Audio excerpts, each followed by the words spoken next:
Bonjour chers amis internautes de Sunnyside TV. Aujourd'hui, nous avons le plaisir de recevoir M. Ismaël Ly dans notre émission Parole à l'étudiant. Bonjour M. Ismaël.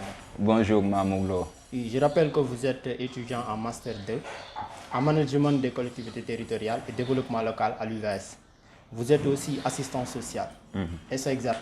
Oui, c'est exact. Oui. Pour vous, c'est quoi la lecture chez les jeunes? Merci Mamour pour cette opportunité qui m'est offerte.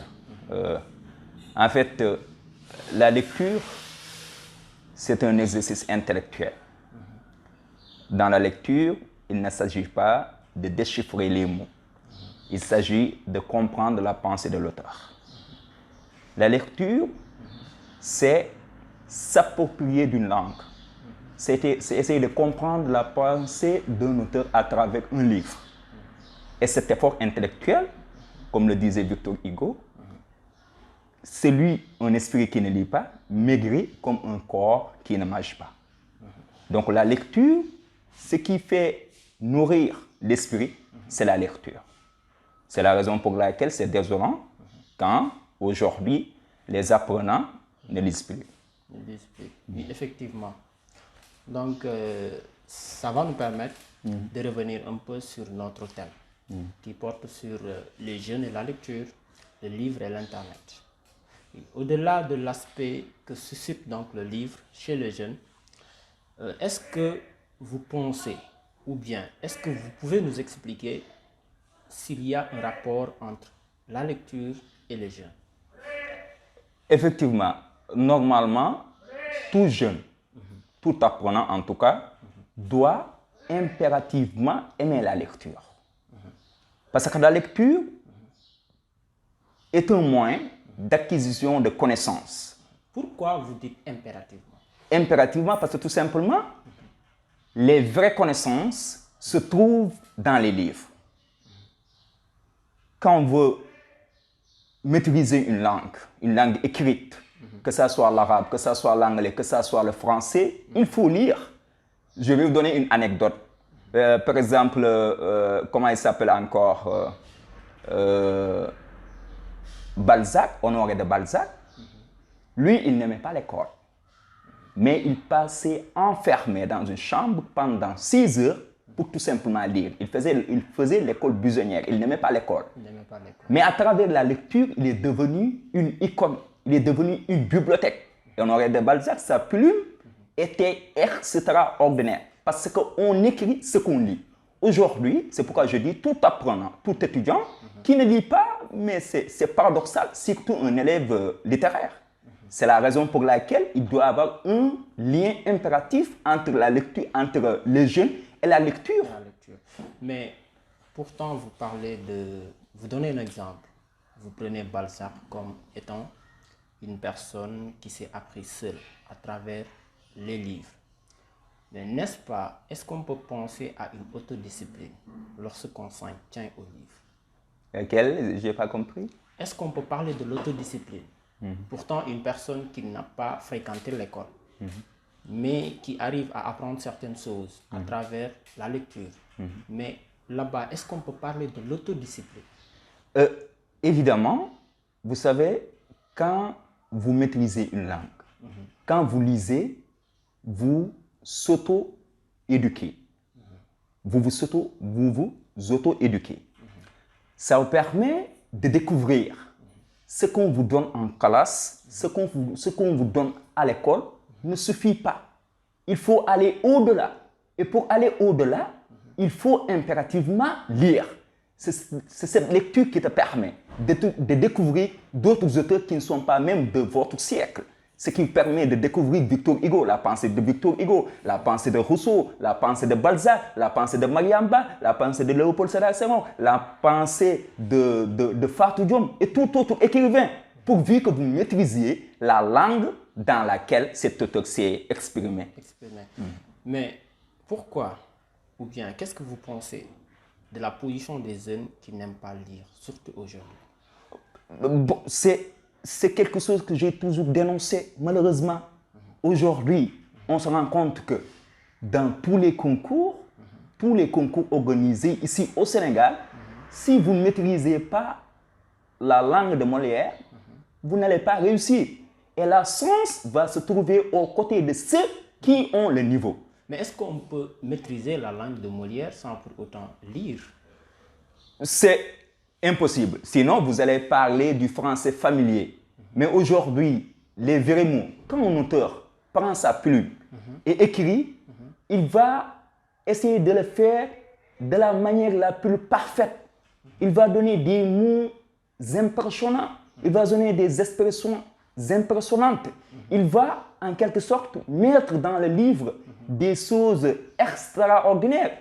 C'est pourquoi un sage disait, si vous voulez cacher à l'Africain la connaissance, le savoir, il faut le mettre dans un livre. Parce qu'il sait que l'Africain de nature ne lit pas.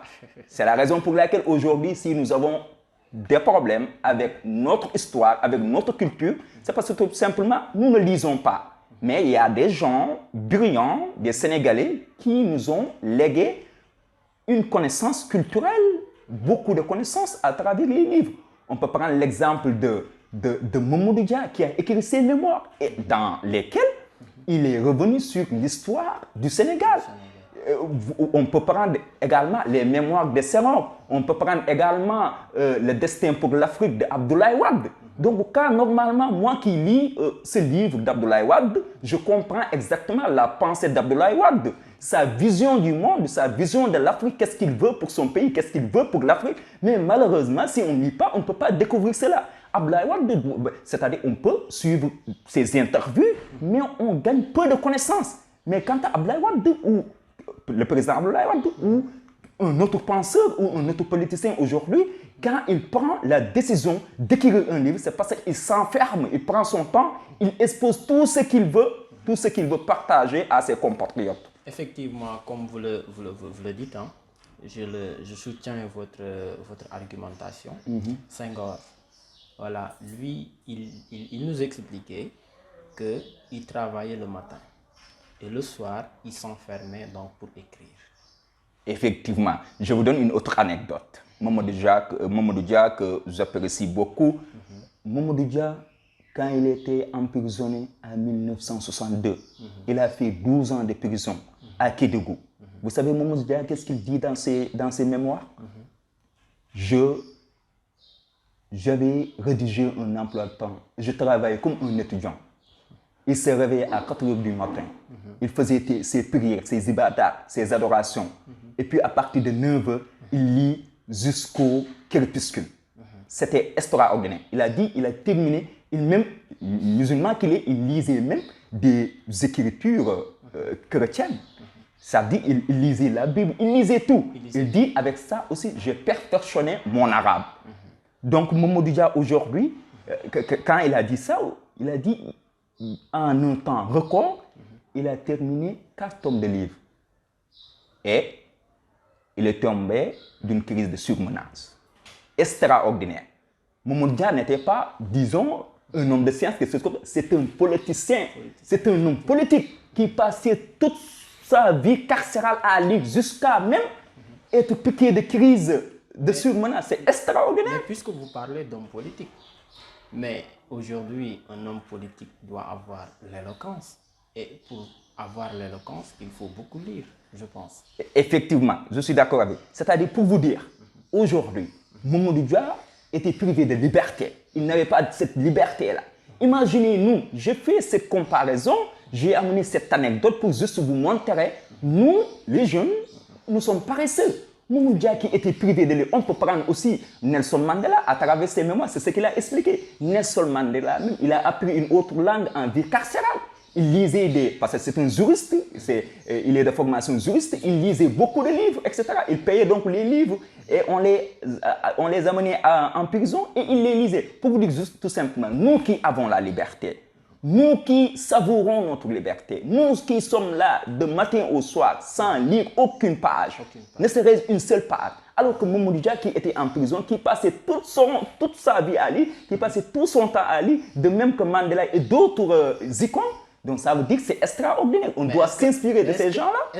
Est-ce que aussi, c'est le temps quoi, qui joue? Parce que si vous êtes privé de liberté, vous avez plus de temps qu'une personne qui a de la liberté. Par exemple, vous n'êtes pas dans le milieu carcéral, vous vaquez à vos occupations, vous êtes trop occupé. Alors que la personne qui se trouve dans un milieu carcéral, il est souvent parfois, il se trouve parfois dans des situations un peu enfermées. Donc, il faut donc trouver un moyen qui va lui permettre donc d'évader un peu. Et ce meilleur moyen, c'est la lecture. Effectivement. Maintenant, je vous pose une question. Celui qui est emprisonné et celui qui ne l'est pas, psychologiquement, qui est plus stable? Non, celui qui n'est pas enfermé. Bon. Il est plus stable. Effectivement, il est plus stable. Vous savez pourquoi? Parce que cette personne qui est incarcérée est loin de sa famille, est loin de ses activités, de son travail, de sa passion. Donc, normalement, si elle n'est pas forte psychologiquement, elle ne pourra faire aucune activité.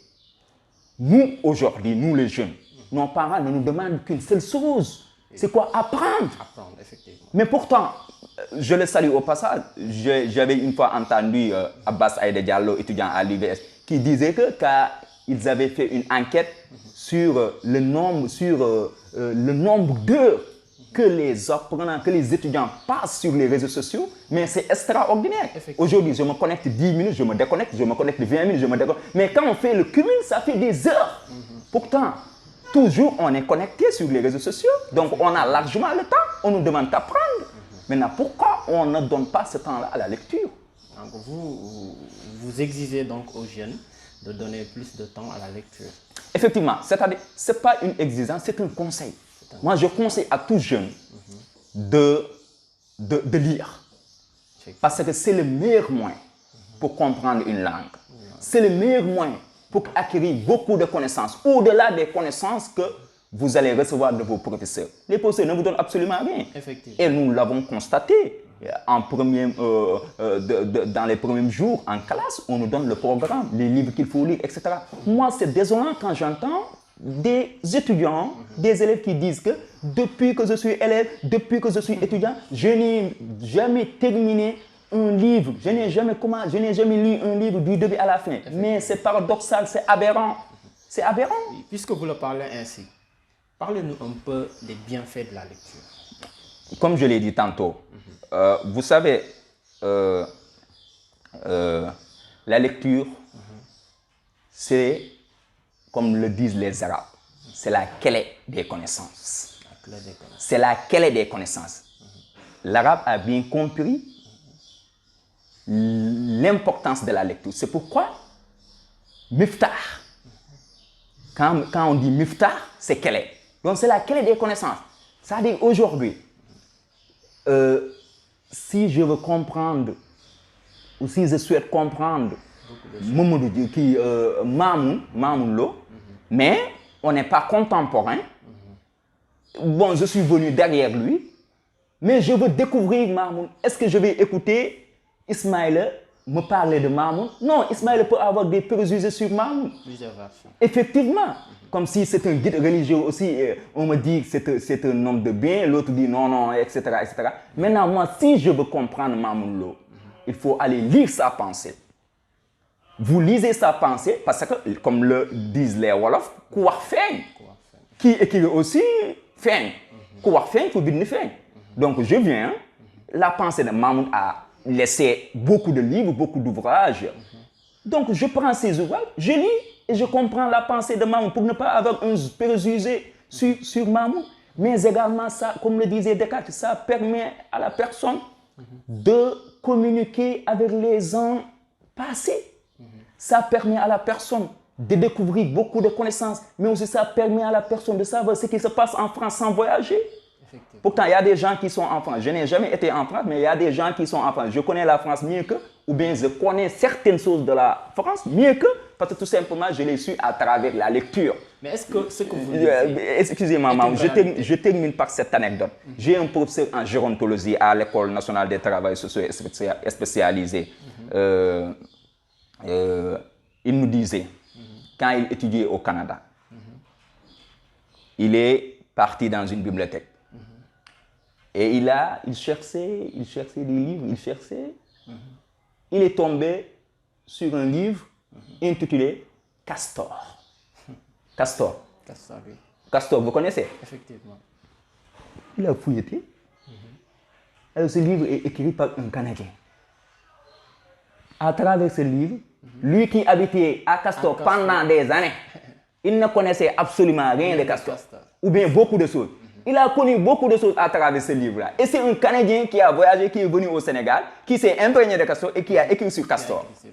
Vous avez vu donc l'importance de la lecture. Et il a pris son temps, il a lu tout le livre et voilà, il a complété sa connaissance vis-à-vis de Castor. Des connaissances. Voilà. Donc on peut dire que derrière le livre se cache donc un trésor. Beaucoup de trésors. C'est pourquoi je l'ai dit tantôt, le sage dit, si vous voulez cacher une connaissance, un savoir à un Africain, moi je dirais même à un être humain, il faut le mettre dans un livre. Dans un livre, effectivement. Donc parlons aussi de la force que le livre a. Supposons, ou bien est-ce qu'on peut parler de la perversion à travers la lecture? Est-ce que le livre peut pervertir ou bien favoriser la perversion? Vous savez, le livre, c'est un genre littéraire, comme le roman, etc., comme les autres genres littéraires. C'est-à-dire, c'est un moyen. C'est un moyen d'expression. Et à travers ce moyen d'expression, chaque auteur a une intention sur ce moyen. L'auteur peut, dans son livre, disons, parler des scènes obscènes. Dans ce cas, si le lecteur n'a pas une bonne éducation, ça peut le pervertir. C'est comme un théâtre, comme par exemple, j'avais fait une interview sur ça, Infidèle par exemple, c'est théâtre, n'est-ce pas? Ce film, c'est théâtre. Donc, si je suis devant ma télé, et je zappe, je regarde Infidèle, c'est la même chose si je lis aussi un livre. Mais puisque vous parlez de l'éducation, vous remettez en cause donc l'éducation du lecteur. Mais quand vous lisez, c'est pour chercher des connaissances, non. Mais peu importe la connaissance que vous allez retrouver. Mais qu'allez-vous faire donc, de cette connaissance? Mais attention, parce que là, déjà, la lecture a beaucoup de bienfaits. Mais aujourd'hui, je ne vais pas acheter un livre qui parle de la pornographie, qui décrit des scènes obscènes. Je donne ça à mon enfant de 14 ans ou bien de 10 ans, je ne le ferai pas. Quant à toi, Mahmoud, tu es mature, tu as un certain intellect, tu sais discerner le mal et le bien. Et dans ce cas, je reprends ce qu'un journaliste avait dit en 1936. Pas de mauvais livre pour un lecteur vorace. Pour un lecteur gourmand, pas de mauvais livre. Mais aujourd'hui, je ne vais pas donner un livre, par exemple, de purs hommes, de Boukhar Sarr. Je ne vais pas donner ça à mon enfant de 14 ans, même si c'est un livre intéressant. Mais je vais peut-être, comme par exemple quand on met sur les théâtres, etc., interdit moins de 18 ans, c'est valable aussi pour les livres. Donc on devait mettre un pictogramme dans les livres. Bon, là je suis d'accord. Mais en tant que lecteur et tout, etc., donc avant que c'est-à-dire il faut initier aux enfants à la lecture, mais avant de les initier à la lecture, il faut commencer one by one, comme le disent les Anglais. C'est-à-dire il ne faut pas leur donner des livres qui dépassent leur niveau, qui dépassent leur entendement. Donc, il faut leur donner un livre qui donc soit opportun ou adéquat à leur niveau de maturité, de mentalité, d'intellect. C'est très important. Sinon, aujourd'hui, quand je lis un livre, il faut comment faire amour, comment tenir son pénis, comment faire ceci, comment faire cela, etc. Mais l'enfant peut l'expérimenter et ça serait grave. Oui, effectivement. Et alors que l'éducation est impérativement très importante. Et donc, dans ce cas, aujourd'hui, c'est la même chose. Par exemple, je suis dans mon salon avec mes enfants, etc. Est-ce que quand des gens s'embrassent à travers la télé, est-ce que je vais laisser? Je vais zapper. Oui, effectivement. De la même manière aussi, c'est comme le livre. Hein. Mais est-ce que vous pensez, ou bien vous faites partie à ceux qui pensent que le livre participe à l'éducation? Effectivement, c'est un moyen qui participe à l'éducation, parce que tout simplement, prenons l'exemple des livres qui enseignent la persévérance. Prenons l'exemple de Un si long chemin de Daniel Steele, où Daniel Steele nous parle, un livre très intéressant, où nous parle de la persévérance, de la patience de Gabi qui a enduré la jalousie de son papa, la fuite de responsable, la jalousie de sa maman, la fuite de responsable de son papa. Malgré toutes les souffrances que cette petite a vécues, elle a su résister et elle a réussi. Donc, prenons l'exemple de Ne sois pas triste, un livre très intéressant. Donc, quelles que soient les épreuves, tu vas rester toi-même, tu ne vas pas changer, tu vas garder ta propre version, etc. Donc, ces livres participent à l'éducation, participent à votre leadership, participent à votre personnalité. Prenons l'exemple les mémoires de Nelson Mandela. Les mémoires de Nelson Mandela nous apprend le pardon. Il faut pardonner malgré les souffrances. Prenons l'exemple des mémoires de Mamadou Diouf. Même chose. Effectivement, prenons l'exemple de Balzac, La femme abandonnée. Là, on nous décrit un amour pur, un amour sincère entre un homme de 25 ans et une femme de 32 ans. Donc, ça veut dire qu'aujourd'hui, à travers la lecture, on peut s'éduquer, mais aussi on peut même se donner une rigueur morale. Prenons l'exemple des livres religieux. La voix du musulman, c'est un livre très intéressant qui te dit comment doit être le musulman, comment doit se comporter le musulman, etc. À travers les hadiths, à travers le Coran, ce sont des livres. Donc, à travers ces versets, à travers ces hadiths, à travers ces paroles, tout ça, on peut se former moralement. Donc, la lecture peut participer évidemment à la formation des jeunes. Merci beaucoup, Ismaïla. Après avoir établi donc le lien entre les jeunes et la lecture, on va parler aussi du livre et de la technologie. Donc, pensez-vous que les nouvelles technologies donc, peuvent tuer le livre? Moi, je dis ce que le directeur de l'Harmattan avait dit. Il dit que ça soit un livre électronique ou papier, qu'ils lisent, que les jeunes lisent. Vous savez, aujourd'hui, il y a des gens qui aiment beaucoup la lecture, mais qui ne peuvent pas lire sur l'écran, ou bien à l'écran, qui ne peuvent pas lire à l'écran. Il y a des gens qui sont comme ça. Mais moi, je pense que, au contraire, les technologies doivent même favoriser la lecture. À travers la technologie, je peux être à l'Hexagone, je peux être au Canada et t'envoyer des documents. Effectivement. Aujourd'hui, moi, peut-être, je parlais moins. Je peux, à travers la technologie, avoir le livre de Bougar qui vient de sortir. À travers la technologie, je peux dire à mon ami qui se trouve ailleurs de m'envoyer le livre. Donc, normalement, ça doit être une source, ça doit être une motivation, ça doit permettre. Actuellement, les livres sont à gogo. Par exemple, le club de lecture que j'avais dirigé actuellement, c'est Souleymane Diallo qui le dit, je le salue au passage. Mais vous savez comment on fait? Vu que nous n'avons pas les moyens d'acheter des livres, etc., on a des livres électroniques que nous partageons dans les groupes et on va désigner un livre sur lequel on va exposer et on est nickel. Donc c'est ça, en quelque sorte, moi je pense que, parce que là, aujourd'hui, moi j'ai une bibliothèque numérique où je peux garder mes livres, etc. Si par exemple on m'envoie un livre ou bien je vois un livre dans un groupe, je le prends, je le récupère, je le mets dans ma bibliothèque. Ça peut me permettre de lire n'importe quelle circonstance.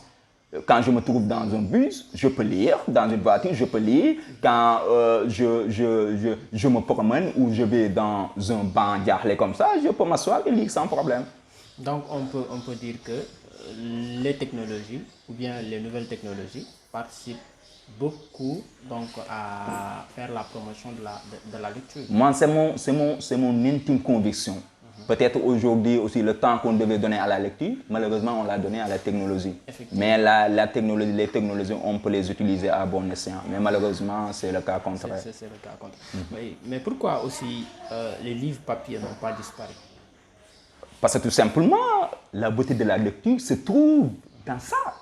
C'est-à-dire aujourd'hui, quand j'ai mon livre papier entre les mains, c'est différent quand j'ai mon portable en train de lire. Imaginez, quand est-ce que vous sentez la quintessence, l'importance, la spiritualité de la lecture du Coran à l'écran ou bien quand vous l'avez entre vos mains. Donc, quand vous lisez le Coran, c'est un livre.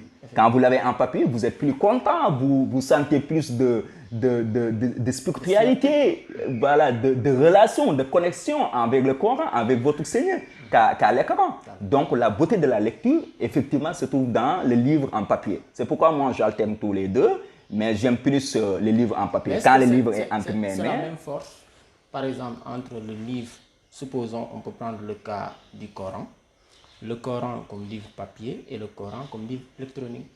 Parce que, par exemple, vous donnez plus de soins donc, au Coran, livre papier, qu'au Coran, donc livre électronique. Lorsque le livre se trouve dans votre téléphone, il se pourrait que donc, le téléphone aussi contient d'autres voilà, éléments qui sont en contradictoire avec la religion, avec le Coran, etc.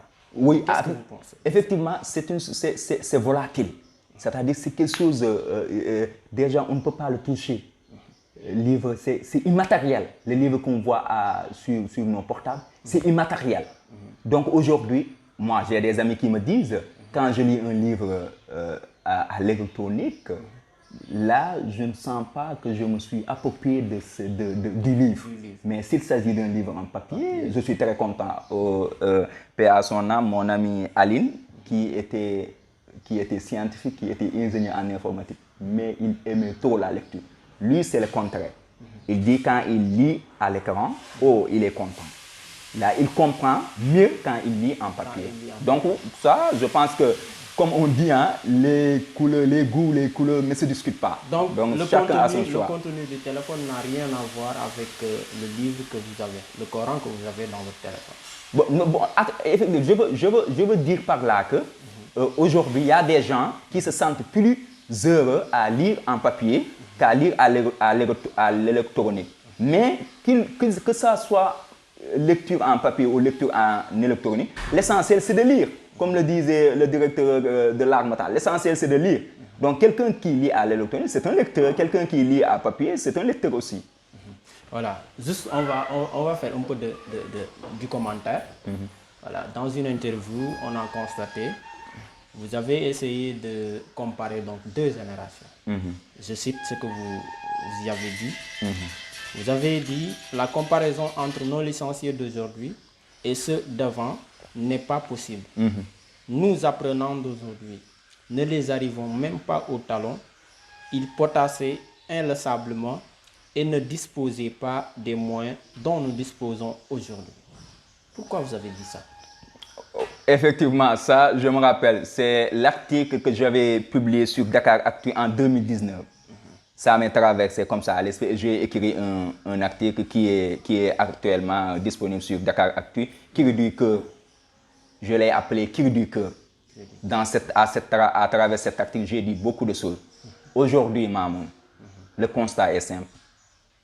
Est-ce que nos parents, à cette ère-là, est-ce que nos parents ont vécu l'ère numérique? Non. Ils ne l'ont pas vécu. Pourtant, à cette époque-là, il y avait peu de bibliothèques. Certains de mes professeurs disaient ils se déplaçaient de région en région, de localité en localité pour trouver un seul livre. Aujourd'hui, Mamoun, tu es dans ta chambre. Tu peux dire à Ismaël de t'envoyer un livre. En une claque de doigts, tu as ton livre. Et pourtant, à cette époque-là, les apprenants du niveau CM2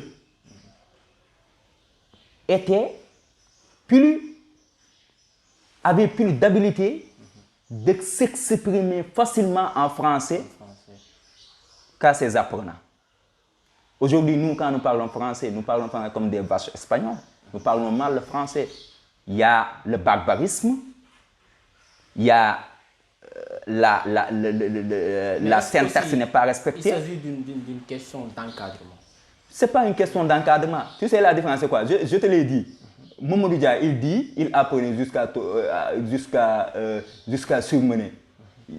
Il dit dans les mémoires qu'il y a 2 de ses camarades qui étaient toujours premiers, qui étaient toujours devant eux. Lui, il venait en 3e position. Ces gens-là, tu sais, ils étaient riches, ces gens-là. Tu sais, qu'est-ce qui les a tués? Ils ont appris jusqu'à être surmenés. Est-ce que tu as une fois entendu un étudiant ici, à l'ICAD, à l'UVS, à l'UGB, à Sansec, etc. Un étudiant, oui, qui a appris jusqu'à surmener, ça ne se voit pas. C'est parce que tout simplement ces gens-là, lisaient, ils comprenaient beaucoup bien là. Mais aujourd'hui, si nos enseignants, ceux qui nous donnent les connaissances, etc., ont la lacune à travers la langue par laquelle ils nous donnent ces connaissances-là, mais ces lacunes-là disons, on sera contaminé. Et voilà, c'est la chaîne qui va suivre, suivre son cours. Vous ne situez pas la responsabilité tout simplement au niveau des encadreurs. C'est l'abandon de la lecture. C'est l'abandon de la lecture. Les encadreurs, les enseignants. Qui sont responsables. Non, les responsables sont partagés. Aujourd'hui, j'ai mis en place un club de lecture, mais personne ne le fréquente. C'est les gens qui viennent, on peut les compter à doigts. Mais est-ce qu'ils connaissent? 5 personnes disent, ils connaissent. Mais si j'avais organisé un tanniber ou une soirée de gala, etc., ils seront nombreux à venir répondre. Ça veut dire quoi? Nous ne savons pas l'essentiel. Aujourd'hui, moi, même si j'avais dit au ministre de la jeunesse, au ministère de la jeunesse ou bien au ministre de l'enseignement supérieur, de l'enseignement supérieur, etc., je veux des livres, on veut être subventionné.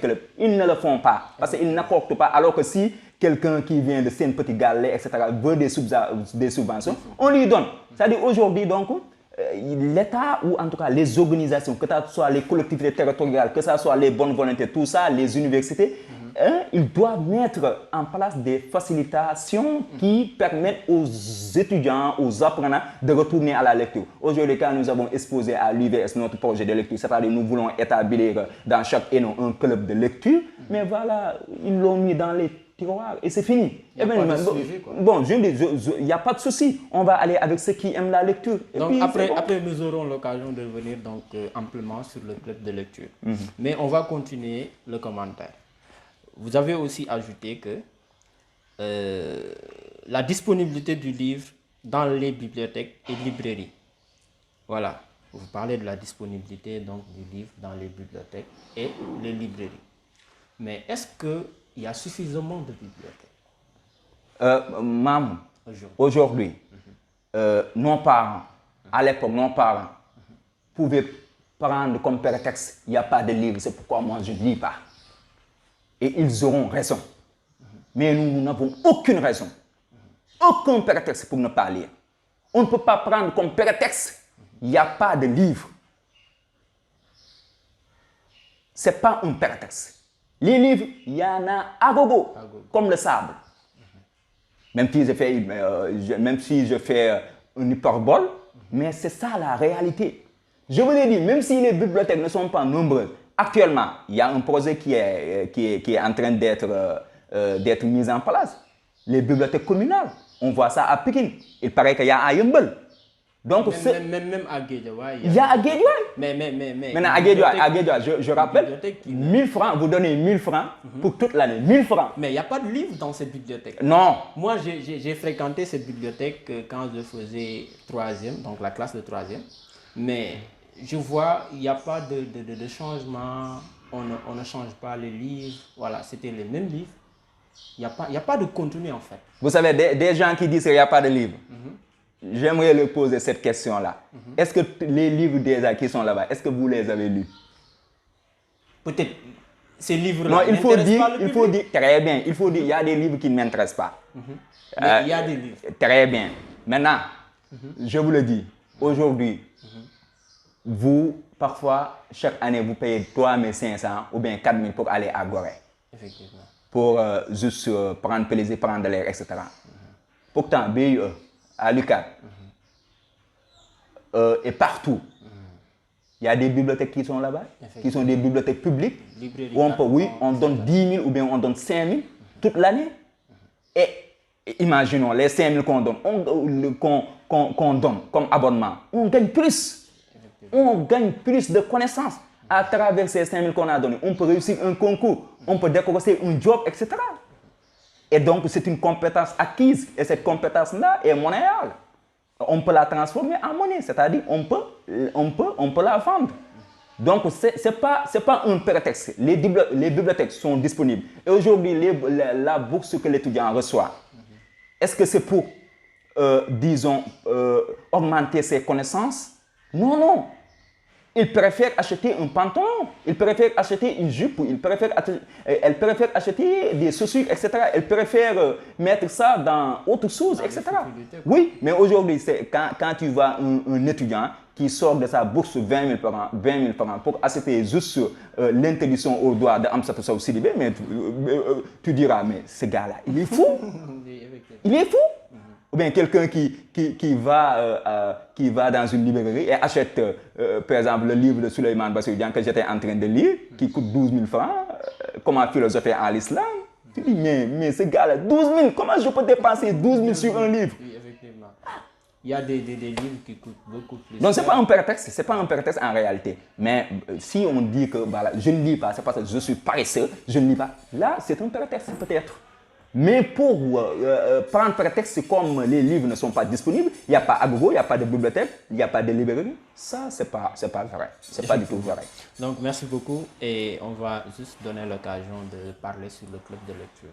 Alors, parlez-nous un peu du club de lecture que vous avez eu à créer. Oui, effectivement, aujourd'hui, c'est le constat que j'ai fait. C'est un constat que j'ai fait. Le niveau des apprenants. Moi, je ne dis pas étudiant ou apprenant. Un étudiant est un apprenant, un écolier est un apprenant. Le niveau des apprenants est très faible, à l'oral comme à l'écrit. Aujourd'hui, même quand on écrit des messages, on sent ça. Au lieu d'écrire correctement, on abrège.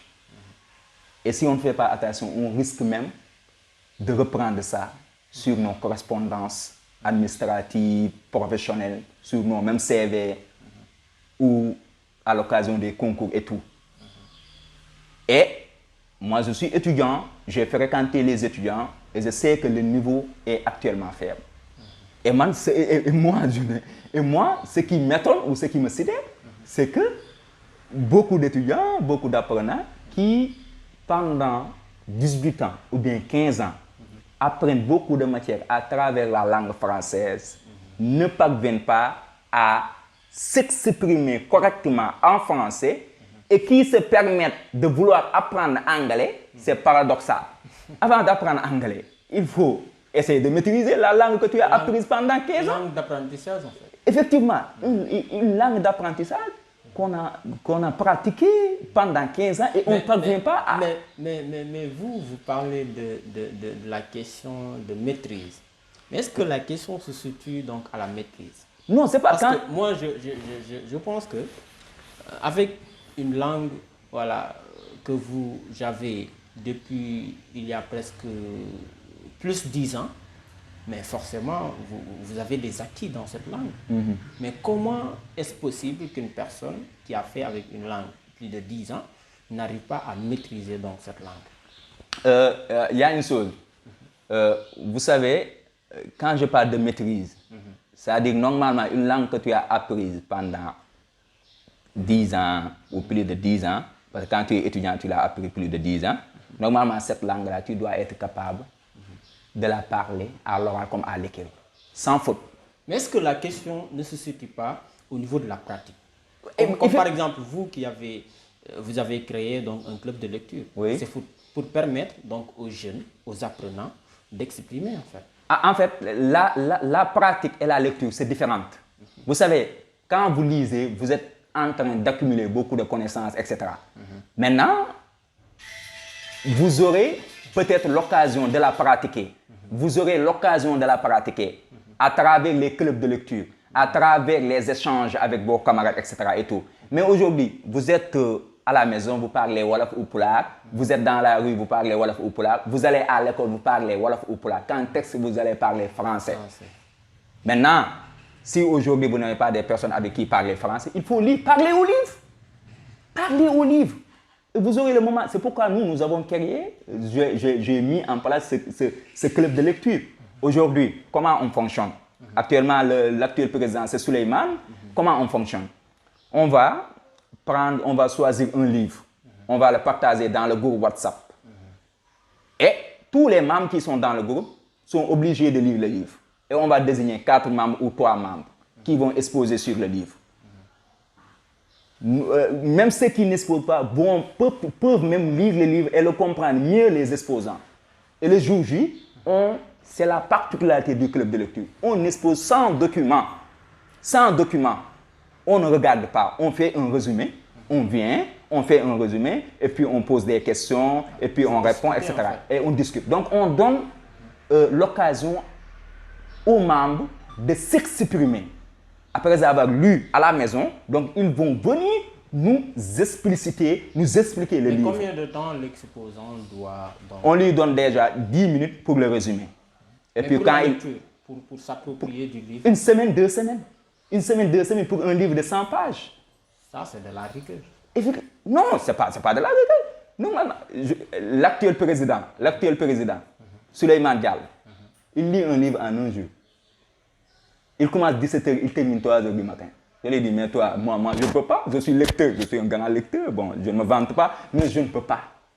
Je ne peux pas terminer un livre en un jour. Et il le comprend, il vient, il l'expose. Donc, ça veut dire, donc, quand on vous donne 2 semaines, c'est trop pour certains. Et même parfois, même, on a repoussé, on fait 3 semaines parfois. Mais comment Mais quand on est habitué, ce n'est absolument rien. Mais comment adhérer à ce club? C'est facile. Venir. Seulement. Venir assister aux activités. Il n'y a pas de contrepartie. À part les 4 membres, 2000 francs, il n'y a absolument rien. Il n'y a pas de contrepartie. Et quand vous venez, s'il y a thé, on vous sert. S'il y a café, on vous sert. Mais on ne voit que 10 personnes. Et pourtant, dans le groupe, il y a plus de 70 membres. Mais malheureusement, c'est l'essentiel. On ne connaît pas l'essentiel. Aujourd'hui, quelles sont vos réalisations? Qu'est-ce que vous avez réalisé donc avec le club? Dans notre club, il y a des membres qui réussissent au concours. Il y a des membres qui... Moi, récemment, je le dis, j'ai réussi au CFJ, j'ai été éducateur expert, j'ai été recalé à l'entretien. Et ce n'est pas parce que je n'ai pas le verbe ou je n'ai pas l'assurance, mais ce sont d'autres paramètres sur lesquels je ne peux pas revenir. Peut-être c'est la chance. Bon, en tout cas, si c'est la chance, la chance est aux côtés de ceux qui ont le niveau. J'ai toujours l'habitude de le dire. Actuellement, les étudiants, les apprenants ou beaucoup de candidats sont en train de préparer les kérem. Les kérem, si vous n'avez pas de niveau de français, restez, ne le faites pas, vous gaspillez votre argent. Parce que c'est la dictée, après la dictée. Bon, la phase qui est au milieu, administratif, etc., ce sont des trucs de CM2, etc. Et la fin, c'est l'entretien. Mais dictée aujourd'hui, si, parce que dictée, c'est comme la science, toi, on trouve ou on ne trouve pas. Vous devez maîtriser l'orthographe, le vocabulaire, la grammaire, la conjugaison. Tout c'est un ensemble. Une langue, c'est un ensemble. Et donc, le seul moyen de le maîtriser, il faut se pencher sur les livres. Voilà. Donc, il faut se brancher. Malheureusement, on ne souhaitait pas en arrêter là. C'est le seul moyen. Voilà. Mais le temps qui nous est donc imparti est épuisé. Voilà, je vous demande de donner votre dernier mot. Merci en tout cas pour Sunisa TV pour cette opportunité qui m'est offerte. J'avais toujours voulu j'avais toujours aimé ce genre d'interview. Il faut le pérenniser parce que ça permet aux jeunes de revenir à l'essentiel. Moi, je sais que mes articles de 3-4 pages, vu que les gens maintenant ne lisent plus, ils ne vont pas lire. Mais peut-être cette vidéo, ils auront l'occasion de l'écouter et de l'apprécier et de revenir à l'essentiel. Aujourd'hui, nous avons le temps. Quand tu es jeune, tu as le temps. Mais une fois que tu es marié, les enfants commencent à venir, les responsabilités, vous voudrez jeter un coup d'œil, vous voudrez terminer une seule page, mais vous serez incapable. Donc c'est l'occasion ou à jamais. Merci vraiment pour cette interview très importante. Voilà, merci beaucoup à vous aussi. Je rappelle, chers amis internautes, nous étions avec M. Ismaël Elis, voilà, à discuter sur le thème les jeunes et la lecture, le livre et l'Internet.